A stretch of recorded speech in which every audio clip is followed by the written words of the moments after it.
Waliin turre jennee irbuu waliif seenne si wajjin jiraachuuf haada meeqa erbee si waliin dammaqee si waliin gaggabee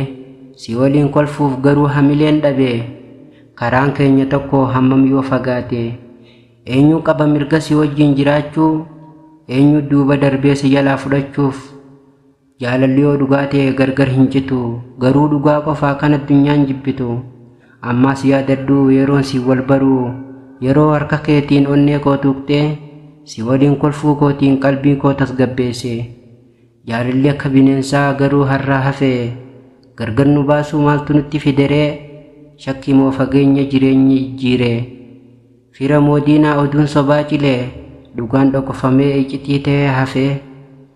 ati ammas na yaaddu ani sin daganne jaalalli amala hin qabne boruuf hin abdanne hiriyaan qalbii koo siitu abdii koo ture maali laata jedheen qalbii koo hiree meenatti himi maalumaan nu jalaa dabe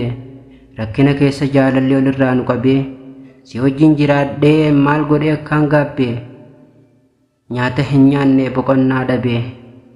yaadni keenya tokko wanti walitti nu fide ni yaadanna taanaan waan gargar nu baase ni qoratta taanaan qalbii qabaattee nama dhugaa jaalatu irraan tarkaanfattee hin dagatin irbuu kakattee boruu gaabbita gaafa waraanamte.